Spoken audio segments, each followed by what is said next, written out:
দেখো বন্ধুরা, সকালবেলা তোমাদের কার কার ঘর এরকম রূপ ধারণ করে বসে থাকে? দেখো, এইরকম রূপ ধারণ করে আমার ঘরটা সকালবেলা। এই যে একজন এই যে লুঙ্গিটা ছেড়ে চেয়ারের পরেই রেখে চলে গেছে। এই দেখো জামা কাপড়, রাতে ডিম এনেছিল, সব এগুলো খালি করে ডিমগুলো ফ্রিজে রেখে এই যে এটা এখানেই রাখা আছে। ঠিক আছে, এইরকম রূপ ধারণ করে সকালবেলা ঘরগুলো। আর এই দেখো এদিকে সকালবেলা টিফিন হয়ে গেছে।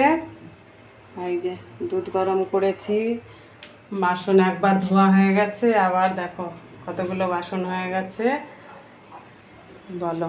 এইবার এগুলো সব গুছিয়ে সেরে তারপরে চান করে পুজো করে তারপরে আবার আছে রান্না করতে করতে দুপুর হয়ে যাবে, খাওয়ার টাইম। ঠিক আছে বন্ধুরা, তোমরাও কাজ